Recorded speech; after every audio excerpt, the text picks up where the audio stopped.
Bismillahirrahmanirrahim. Jamaah pengajian taklim malam Sabtu PJPM Meranggen yang semoga senantiasa dirahmati oleh Allah Subhanahu wa taala. Puji dan syukur atas limpahan nikmat dan karunia yang Allah berikan kepada kita semua, sehingga pada malam hari ini kita diberikan kemampuan dan kekuatan untuk senantiasa istiqomah dalam melaksanakan kebaikan-kebaikan, dalam melaksanakan kewajiban-kewajiban kita selaku hamba kepada Sang Khalik.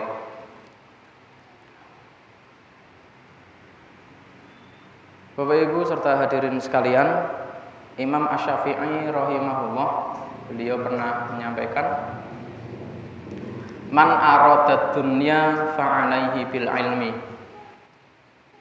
Barang siapa yang menghendaki kehidupan dunia, maka harus dengan menggunakan ilmu. Wa man aradal akhirah fa'alaihi bil ilmi. Dan barang siapa yang menghendaki kehidupan akhirat, maka juga dengan ilmu.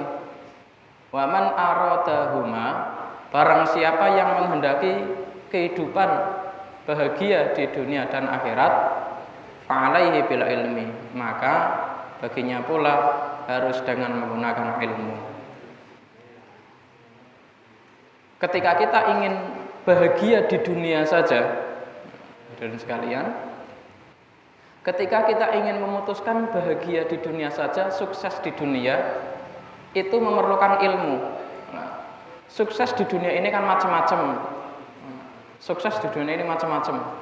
Tidak hanya dalam hal kebaikan, tidak hanya dalam hal mengumpulkan harta, termasuk ngapunten maling. Maling nek pengen sukses, dia perlu dengan ilmu. Maling ki nek maling ora patek berilmu, maling bar magrib. Bar magrib maling langsung konangan. Ini maling wis maling bodoh sisan. Maka maling pun ternyata juga butuh ilmu. Kapan waktune maling? Ki menurut rata-rata kasus kejadian maling ki ya kira-kira pas wong-wong jek do turu. Kira-kira ketika rumah sedang sepi.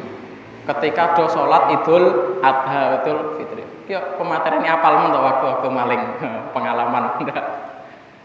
Karena umumnya juga seperti itu. Jadi meh maling saja sing notabene perilaku dosa membutuhkan ilmu. Arep apa meneh misale ngapunten. Selingkuh, weh, ekstrim meneh. Selingkuh nggih nganggo ilmu. Maksiat niki nganggo ilmu. Wah, nganggo HP segala macam. Aduh. Kerekam boten wonten kula. Niku mawon butuh ilmu. Korupsi nggih butuh ilmu. Niku untuk urusan dunia dan kejahatan. Bandar narkoba nggih butuh ilmu. Bandar narkoba kok ngeke narkoba transaksi kae ning arep omah jualan ganja langsung kecekel. Bodoh niku. Maka perlu ilmu. Piye carane transaksi ben payu?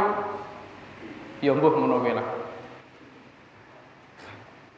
Itu untuk kejahatan saja butuh ilmu, apalagi untuk bahagia hidup di akhirat, apalagi di dua-duanya, ingin hidup bahagia dunia juga akhirat, maka perlu dengan ilmu.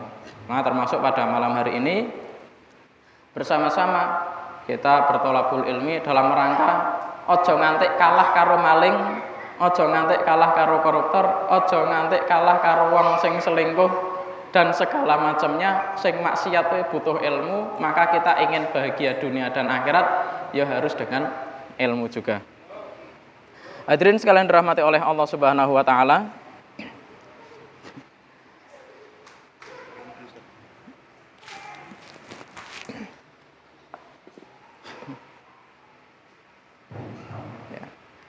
Di kesempatan malam hari ini saya bawakan tema sing enteng-entengan wae. Bukan kok tidak menghargai jenengan. Iki mergo kula sagete sing enteng-entengan. Nah, maka tema pada malam hari ini yaitu banyaknya jalan kebaikan. Adapun mengenai materi pada malam hari ini, ada beberapa hadis-hadis yang mungkin akan saya kutip dari kitab Riyadhus Shalihin karya Imam An-Nawawi. Ya. Jadi dalam melakukan kebaikan Bapak Ibu sekalian, ternyata jalannya ada banyak, ada bermacam-macam, tidak hanya tunggal kudu iku. Nah, ternyata ada banyak. Nah. Di sini Imam An-Nawawi mengutip terlebih dahulu firman Allah Subhanahu wa taala dalam Quran surah Al-Baqarah ayat 215, "Wa ma taf'alu min khairin," dan apa-apa yang kalian lakukan berupa kebaikan, fa innallaha bihi alim, maka sesungguhnya Allah dengan perbuatan baik tersebut mengetahui. Dalam Quran surat Az-Zalzalah Allah Ta'ala juga berfirman, "Faman ya'mal," maka barang siapa yang mengerjakan mithqala dzarratin, seberat benda terkecil. Nah, biasanya terjemahan seberat biji sawi. Saiki ilmu pengetahuan sudah berkembang, benda terkecil itu kemudian bermacam-macam, ada namanya atom pun ternyata isi luwih cilik meneh, ada proton, neutron dan sebagainya. Barang siapa yang beramal sebesar benda yang terkecil di dunia ini, khairon, yaitu berupa kebaikan, ya rohu, maka niscaya dia akan melihat balasannya.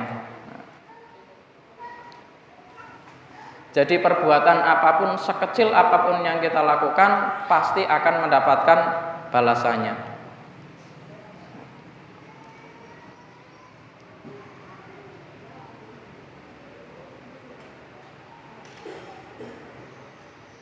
Di antara hadis yang pertama yaitu diriwayatkan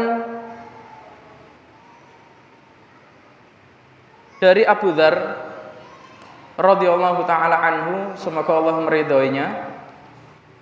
Nabi sallallahu alaihi wasallam beliau bersabda, "Uridat alayya a'malu ummati," ditampakkan kepadaku amalan-amalan dari umatku. Jadi ditampakkan kepada Nabi Muhammad apa? Amal-amal perbuatan yang dilakukan oleh umat-umatnya. Hasanuha wa sayyi'uha, baik amalan yang baik maupun amalan yang buruk, semua ditampakkan kepada Nabi Muhammad sallallahu alaihi wasallam. Fawajjatu, maka beliau sallallahu alaihi wasallam menemukan fi mahasini a'maliha, amalan baik yang dilakukan oleh umatnya, diantaranya yaitu al-adha yumatu anit tariqi, menyingkirkan gangguan yang ada di jalan. Wa wajatu, dan beliau sallallahu alaihi wasallam juga menemukan fi masawi'i a'maliha, amalan buruk yang dilakukan oleh umatnya, yaitu an-nukha'atu takunu fil masjidi, dahak apa namanya, riak, itu yang dibuang di masjid, la tudfanu, dan tidak dipendem, tidak diuruk. Nah, padha wae Jawa. Jadi ini termasuk amal kebaikan yang ditampakkan pada Rasulullah pada saat itu, yang dilakukan umatnya adalah menyingkirkan gangguan yang ada di jalan. Menyingkirkan gangguan di jalan bermacam-macam. Mulai dari sing sepele, yo nek gawe apa namanya, polisi tidur ki ora usah akeh, jejer-jejer, kuwi bagian dari mengganggu jalan. Kuwi nek temu sing gawe tak wocokke hadis iki malah. Karena tadi kebetulan perjalanan mrene kuwi dalan kono ki lho. Polisi tidur 5 jejer-jejer kuwi ngebut ya karo setengah ngadeg, ben apa bokonge ra patek lara. Nah, kuwi langsung kelingan hadis iki, tak sampaikan malah kei contoh sisan.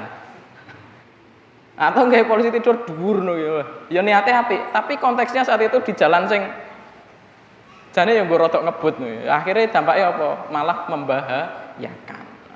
Menyingkirkan gangguan di jalanan. Ya caranya bagaimana? Ya aja dibongkar, ngomong karo sing duwe kebijakan. Kemudian menyingkirkan gangguan yang ada di jalan, diantaranya ono paving-paving raroto dan sebagainya. Yuk kerja bakti di toto kembali. Nah.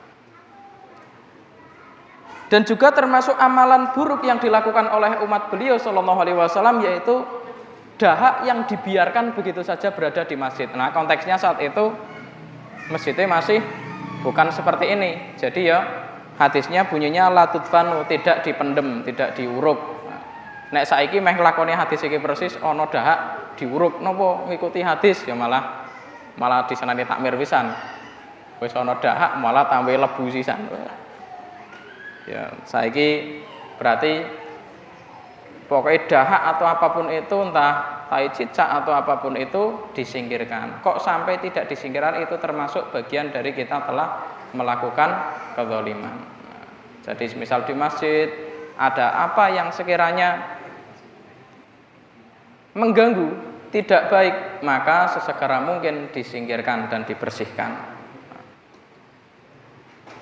Kemudian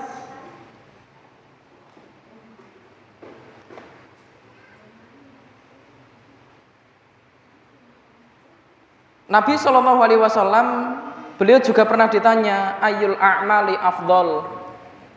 Wahai Rasulullah, ayul a'mali afdol, amalan apakah yang paling afdol, yang paling utama? Dijawab oleh Rasulullah, qala al-imanu billah, amalan yang paling utama yaitu beriman kepada Allah, wal jihadu fi sabilillah, dan berjihad di jalan Allah. Qultu, saya bertanya lagi, ayyur riqabi afdol, budak manakah yang paling utama? Nah, karena saat itu perbudakan masih ada. Qala, dijawab oleh Rasulullah, anfasuha inda ahliha, budak yang paling digemari, yang paling disenangi oleh pemiliknya, wa aktsaruha samanan, dan juga yang harganya paling tinggi. Qultu, orang tersebut kembali berkata, fa in lam af'al, bagaimana jika aku tidak bisa, wong yo ora duwe budak? Qala, dijawab oleh Rasulullah, tu'inu shoni'an, engkau membantu seorang pekerja, au tasna'u li akhraqa, atau membantu pekerja yang tidak pandai dalam mengerjakan pekerjaannya tersebut. Nah, ini juga bagian dari kebaikan. Seringkali kadang kita kecelik, sing dibantu hanya ngapunten orang-orang sing tidak punya pekerjaan, padahal wong sing duwe pekerjaan iki jane ya rodok kaboten juga. Maka ketika kita mau membantu orang yang sedang bekerja tersebut, gelem bantu, insya Allah itu juga merupakan kebaikan. Atau wong kerja ning rapatik terampil, yo diewangi. Nah, maka di sini bernilai kebaikan. Orang tersebut kembali bertanya, Ara'aita, bukankah engkau melihatku wahai Rasulullah, in dha'uftu an ba'dil amal, aku ki ya rapate ahli dalam mengerjakan sesuatu. Saya tidak begitu pandai dalam mengerjakan sesuatu. Bagaimana mungkin wong aku dhewe sing ora pinter mengerjakan sesuatu kok ngewangi wong liya? Malah mending wong liya sing ngewangi aku, kurang lebih seperti itu. Qala, dijawab oleh Rasulullah, takufu syarraka anin nas, maka hendaklah engkau menahan diri agar tidak melakukan kejahatan kepada orang lain. Itu merupakan kebaikan. Jadi Quran teng meneng selama tidak melakukan kejahatan. Nek obah ki nglakoni kejahatan itu juga merupakan kebaikan. Daripada metu ngapunten barisak mending turu daripada kemudian barisak kok metu soboe ning dugeman. Lho turune mungkin bernilai kebaikan. Nah, maka ini takufu syarraka anin nas. Atau misalkan ketika barisak, misal sing nom-nom metu kemudian melu geng motor dan sebagainya, mungkin turunnya jauh lebih baik. Nah, maka dari situ menahan diri agar tidak melakukan kejahatan kepada orang lain. Hadirin sekalian dirahmati oleh Allah Subhanahu wa taala. Nah, ini dalam hadis yang lain juga disebutkan, ini dari Abu Dzar lagi juga, ananasan qalu, bahwasanya ada orang-orang itu berkata kepada Rasulullah, mereka wadul kepada Rasulullah, ya Rasulullah, wahai Rasulullah, dhahaba ahlu duthur bil ujuri. Orang-orang kaya mereka telah memborong pahala. Orang-orang kaya mereka telah memborong pahala.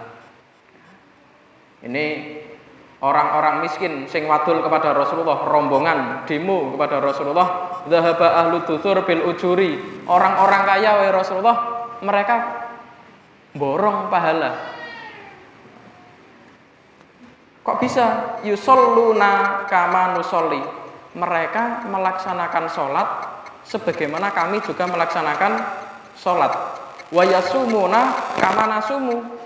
Mereka berpuasa sebagaimana kami juga berpuasa. Wa yatasaddaquna bifuduli amwalihim. Tapi ada amalan yang bisa mereka lakukan sedangkan kami tidak bisa melakukannya,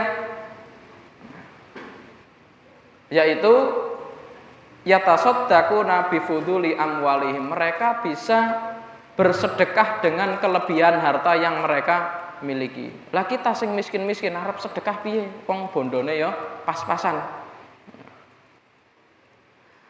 Qala kemudian Rasulullah sallallahu alaihi wasallam beliau bersabda, awalaisa qad ja'alallahu lakum, bukankah telah Allah jadikan untuk kalian ma tasaddaquna bihi, apa-apa yang bisa kalian gunakan bersedekah dengannya.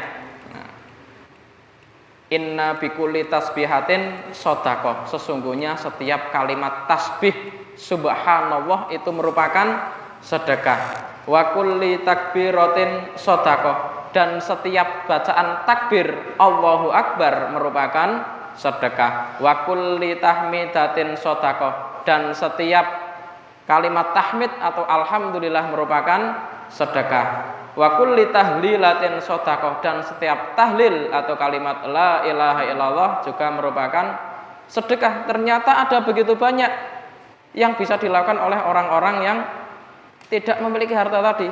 Bisa dengan membaca subhanallah, kemudian alhamdulillah, la ilaha illallah, Allahu akbar. Wa'mur bil ma'ruf shadaqah, mengajak kepada kebaikan, menyeru kepada kebaikan juga merupakan shadaqah. Ajak-ajak pengajian tamasa, itu shadaqah juga. Nah, melu gawe nge-share neng grup-grup, ayo pengajian, itu shadaqah. Perkara melu borak carry, shadaqah. Nah, wa nahyun 'anil munkar shadaqah, mencegah kemungkaran ya sedekah. Nah, iki ana meneh iki. Ya ana Mas Gulam tak sampaikan ra enak iki. Wa fi budai ahadikum sedekah. Tak terjemahke paling alus wae. Dan bermesraan dengan pasanganmu adalah sedekah. Iki bahasane terlalu barbar. Ana Mas Gulam ra enak. Wa fi bud'i ahadikum shadaqah, dan bermesraan ning bermesraan sing tenanan itu juga merupakan sedekah. Lha aja sampean sami sing do bingung. Iki para sahabat yo heran. Qalu, mereka bertanya, ya Rasulullah, wahai Rasulullah, ayati ahaduna syahwatuhu wa yakunu lahu fiha ajrun. Apakah dengan kami di antara kami datang dengan syahwatnya dan kemudian menemui pasangan kami itu mendapatkan pahala? Qala, beliau sallallahu alaihi wasallam menjawab, ara'aitum, bukankah kalian telah melihat law wada'aha fi haramin, apabila dia meletakkan hal tersebut di tempat-tempat yang haram, akana alaihi wizrun, dia akan mendapatkan dosa. Fakadzalika idza wada'aha fil halal, maka begitu pula ketika orang tersebut ngapunten melakukan hal itu di tempat yang halal, kana lahu ajrun, maka mendapatkan pahala. Wis ben masukulan ben iri sisan ben lek ndang ngono lho. Maka akan mendapatkan pahala. Rawahu Muslim, hadis riwayat Imam Muslim. Kemudian masih juga disebutkan dalam sebuah hadis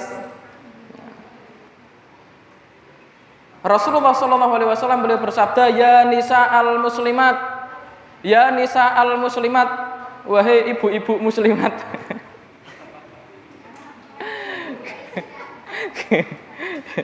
Kena tak ganti redaksinya ya nisa al aisyah malah ngerubah hadis. Ya nisa al muslimat, wahai perempuan muslimat, ya Aisyah NA barang. Wahai para perempuan, wahai para ibu-ibu, la tahkironna jaratun li jaratiha. Jangan kau meremehkan tetanggamu. Walau firsina syatin, meskipun dengan memberikan sampil kaki belakang dari kambing. Nah, ya, tak sampaikan, ini sampil ini juga larang kok. Neng Arab, ya neng Indonesia nganu ora apa-apa sapa? Pitik ya ora apa-apa. Ora mau pitik ya ndok siji ora apa-apa wis nah. Malah ndok siji malah sak ayam sak utuh asline, cuma rung netes wae. Maka bersedekah terhadap tetangga itu yang paling utama. Nah, karena dekat, orang dekat kita. Nah, sedulur meskipun anak cucu sugih-sugih, tapi ado-ado ketika kita sakit. Sing respon pertama siapa? Tetap tetangga. Maka jangan remehkan kebaikan-kebaikan tersebut. Maka Sunan Muria, ya meskipun pengajian PCPM ya pengajian Sunan Muria bareng. Sunan Muria itu punya falsafah untuk membuat pagar mangkok. Nah, jadi pagar itu ternyata pagar yang kuat, bukan pagar dari baja, dari besi, atau dari beton. Ternyata ada pagar yang jauh lebih kuat oleh Sunan Muria, yaitu dengan pagar mangkok. Bagaimana pagar mangkok itu? Nah, ketika kita punya makanan masak berlebih, kita lebihkan, kemudian kasihkan ke tetangga sekitar. Jadi ketika kita ada apa-apa atau ketika kita sedang meninggalkan rumah, sing dadi pager rumah kita tersebut adalah tetangga kanan kiri. Nah, maka itulah pager mangkok, falsafah pager mangkok yang dicetuskan oleh Sunan Muria. Lah ini jangan remehkan tetangga meskipun dengan bersedekah dengan sampil kaki, sampil kambing belakang ya larang ya ora mampu. Pupu pitik jek ora mampu, ndok seprapat ora mampu mergo regane 7.000 apa 8.000 ya ndok siji sak ler apa-apa. Nah, sing penting sedekah. Kemudian di sini juga Rasulullah Shallallahu Alaihi Wasallam menyampaikan ada sebuah kisah bainama rajulun pada zaman dahulu, ini pada masa Bani Israel. Rajulun yamshi bitorikin, ada seorang laki-laki yang berjalan melakukan perjalanan, istadda alaihil atosh, merasakan rasa haus, rasa dahaga, dehidrasi yang luar biasa. Di tengah-tengah perjalanannya tersebut rasa haus dahaga sing ora karuan, fawajada bi'ron, kok nemu sumur. Fanazala fiha, maka kemudian orang tadi turun ke dalam sumur itu. Nah, fasyariba, kemudian minum dari air yang ada di sumur tersebut. Tsumma kharaja, setelah itu kemudian setelah dia hilang dahaganya, keluar naik lagi. Keluar dari sumur.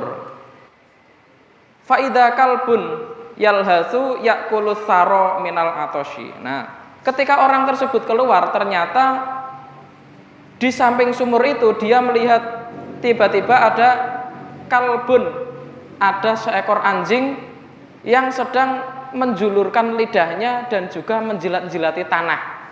Karena apa? Karena saking hausnya. Faqala rajulu, maka orang tersebut berkata kepada dirinya sendiri, laqad balagha hadzal kalbu minal atoshi mithlul ladzi kana qad balagha minni. Ini pasti anjing ini merasa haus yang luar biasa sebagaimana yang tadi aku rasakan sebelum menemukan sumur ini. Fanazalal bi'ra, maka laki-laki tadi kembali turun ke dalam sumur. Famala'a khuffahu, karena saat itu enggak ada ciduk, Bapak Ibu.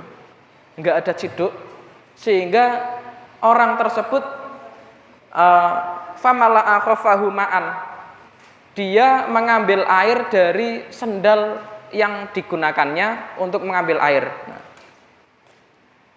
Amsakahu bifihi, dan juga kemudian membawanya dengan apa? Dengan mulutnya, dengan sendalnya, kemudian sendalnya diisi air, lah pas munggahe kan tangan dua, maka sendal itu digigit dengan mulutnya tersebut. Wujud sendal piye? Mbuh wallahu alam. Nek gambaran kula kok ketoke saiki ana model sandal-sandal baim ngoten niku lho, sing selop, nah kono gawe ciduk niku. Tapi zaman semono mbuh sendale model pripun mboten ngertos. Tapi pada intinya dia mengambil air dari tadi dengan sendal yang digunakannya untuk menciduk air, dan dibawa dengan mulutnya, dibawa ke atas. Fasakol kalbu, sehingga anjing tersebut bisa minum dari air yang diberikan oleh lelaki tadi. Fasyakarallahu lahu, maka kemudian Allah berterima kasih kepada orang ini. Allah berterima kasih kepada orang ini. Faghfarolahu, maka kemudian orang tersebut diampuni dosanya oleh Allah Subhanahu wa taala. Qalu, sahabat bertanya, ya Rasulullah, wahai Rasulullah, innalana fil bahaimil ajrun. Apakah bagi kami apabila memberikan makanan kepada binatang atau minuman kepada binatang ajron, bisa mendapatkan pahala? Dijawab oleh Rasulullah SAW, fi kulli kabidin rotbatin ajrun. Setiap engkau memberikan makanan atau minuman kepada setiap yang bernyawa, yang dimaksud di sini, maka mendapatkan pahala. Nah, ini betapa mudahnya dalam kita mendapatkan pahala. Seekor anjing kehausan dikasih minum oleh laki-laki, dosane di sepuro. Napa meleh ngeki ngombe kepada wong sing ceramah. Kuwi tidak sekedar sama sing ngeki. Insyaallah lebih dari sekedar diampuni, ini sedang ngelaki ra karuan melewati dari minal maghribi ilal masyrik. Minal maghribi ilal masyrik, dari barat ke timur, al maghrib pada waktu maghrib, Mas. Bingung. Nah, ini ngasih minuman ke anjing saja diampuni dosanya, apalagi ngasih minuman kepada wong-wong sing ikut ngaji. Maka siapapun saya ikut nyeponsori seperti ini, ikut mengeluarkan dananya, kemudian kok bagi-bagi seperti ini, insya Allah ya tidak cukup sekedar di sepuro, ditaikkan derajatnya. Amin ya rabbal alamin. Hadirin sekalian dirahmati oleh Allah Subhanahu wa taala.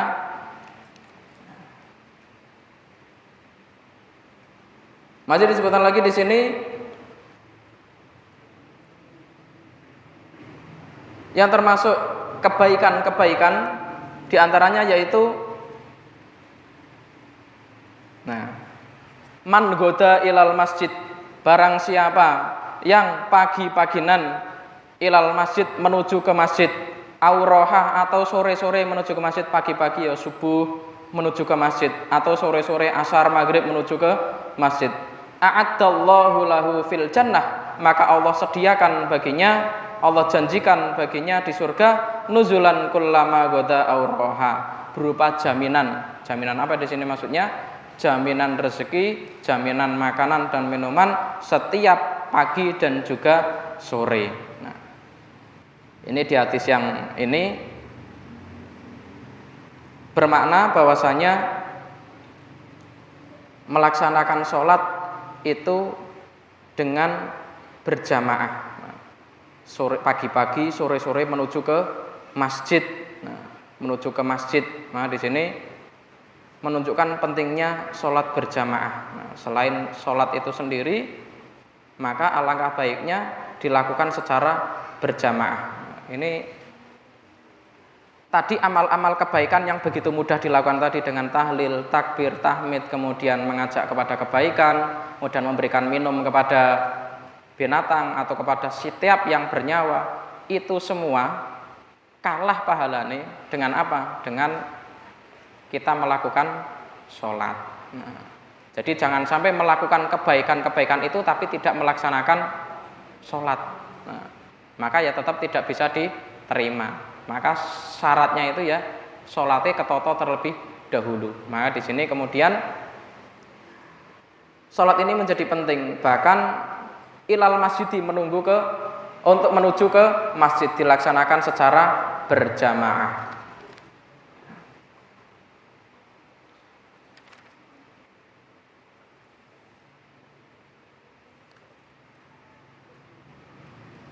Hadirin sekalian dirahmati oleh Allah Subhanahu wa taala, dari hadis-hadis tersebut maka menunjukkan bahwasanya ketika kita melakukan amal kebaikan itu ada banyak sekali manfaatnya. Tadi lebih banyak amal-amal sosial dengan bersani. Amal-amal sosial yaitu apa? Berupa melakukan kebaikan terhadap orang lain, kepada makhluk lain, kepada setiap yang bernyawa. Ada opsi-opsi di sini yang Allah berikan kepada setiap hambanya, apapun yang dilakukan. Nah, ini ada juga bahkan disebutkan al-haya'u syu'batun minal iman. Rasa malu itu juga merupakan bagian dari cabang dari iman. Mari sini Bapak Ibu jamaah sekalian, ada begitu banyak jalan kebaikan yang Allah berikan kepada kita semua. Harapannya apa? Agar kita bisa memanfaatkan rahmat yang Allah berikan tersebut kepada kita semua, sehingga kita tidak pernah tahu kebaikan mana yang akan menolong kita di akhirat kelak. Ini ada hadis yang rada lucu juga. Rasulullah sallallahu alaihi wasallam, laqad ra'aitu rajulan yataqallabu fil jannah fi syajarah. Rasulullah itu melihat ada seorang laki-laki di surga itu yataqallabu fil jannah. Dia mondar-mandir di surga. Mondar-mandir karena apa? Seneng. Ibarat kados wong desa. Ya, saya wong desa nembe mlebu mall. Mlebu mall kan mesti ndelok ngono. Bioskop nih sing delok ora layare, kiwa tengen. Delok. Mergo apik. Lah ini ana wong ning surga, itu seperti itu. Mlebu surga mondar-mandir ndelok, oh surga ngene, wong ngene. Ya gambarannya seperti tadi, misalkan wong desa nembe mlebu ning mall atau bioskop.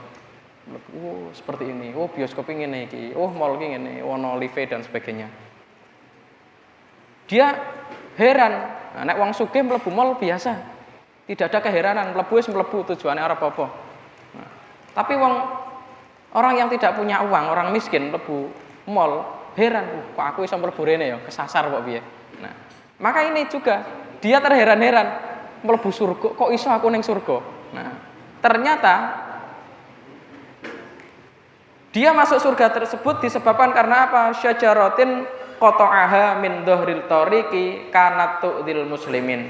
Dia memotong pohon, batang pohon yang sedang memalang di jalanan. Nah, sehingga pohon tadi menghalangi kaum muslimin ketika hendak melewati jalan tersebut. Lah kemudian weruh dalan kuwi wong lanang mau iki ganggu dalan. Wong arep melu salat jamaah, arep ngaji tamasa ning Masjid Taqwa, kok ketutupan ana wit tiba melanggrang, diketok, singkirke. Jebul bisa menyebabkan menjadi wasilah bagi dia untuk masuk ke dalam surga. Kita tidak pernah tahu kebaikan mana yang pernah kita lakukan yang menyebabkan kita masuk ke dalam surga. Boleh jadi bukan kebaikan-kebaikan yang besar. Mungkin jenengan semua juga pernah mendengarkan hadis ada 3 golongan, 3 orang yang di neraka itu justru dijadikan bahan bakar. Dia masuk ke neraka dengan tidak terhormat. Masuk neraka tidak terhormat. Itu ternyata bukan orang yang melakukan, bukan pezina, bukan orang yang minum khamr, bukan pencuri. Tetapi mereka semua di dunia tampaknya sebagai wong sing top dalam beragama. 3 orang tersebut siapa? Ternyata pertama orang yang jihad berperang, jihad qital maknanya di sini ya. Jihad yang berperang, tapi dia berjihad karena apa? Ben dianggap sebagai seorang sing pemberani, waninan gitu aku. Nah, maka seperti itu. Di akhirat kelak akan dimasukkan ke dalam neraka dengan cara apa? Dosane sampean di sepuro, Mas. Nah, dimasukkan ke dalam neraka dengan tiba pertama itu wajah ya. Itu yang pertama, orang yang jihad fisabilillah. Jebul ya iso mlebu neraka. Yang kedua, orang yang hafal dan paham Al-Qur'an. Lho ning dunya kan diajen-ajeni to. Gelare wae Al-Hafid. Al-Hafid padahal aslinya bukan gelar untuk orang hafal Quran. Aslinya orang hafal Quran itu gelarnya Hamilul Quran ya, kalau salah. Nah, itu ternyata di akhirat dia menjadi bahan bakar neraka. Karena apa? Dengan Al-Quran yang dikuasainya tersebut digunakan agar dirinya dipandang sebagai seorang ahli Quran. Maka di akhirat tidak mendapatkan balasan apapun. Sehingga dijatuhkan ke dalam neraka tiba pertama wajah. Pertama wong sing jihad, kedua apal Quran, sing ketiga wong sing ahli sedekah. Ning dunia dianggap dermawan. Bangun masjid liyane 500.000 sak yuta 2 yuta dhek 3 triliun.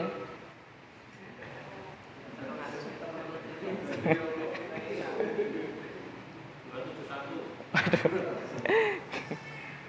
Masjid sak Semarang apik kabeh. Ora sak Semarang kabeh.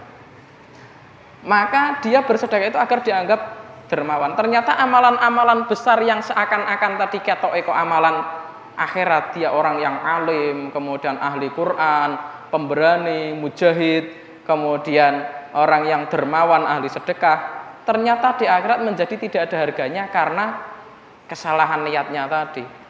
Bukan diperuntukkan untuk Allah Subhanahu wa taala. Begitu pula sebaliknya, kok ana wong sing mlebu surga justru mergo ngethok wit. Ya kan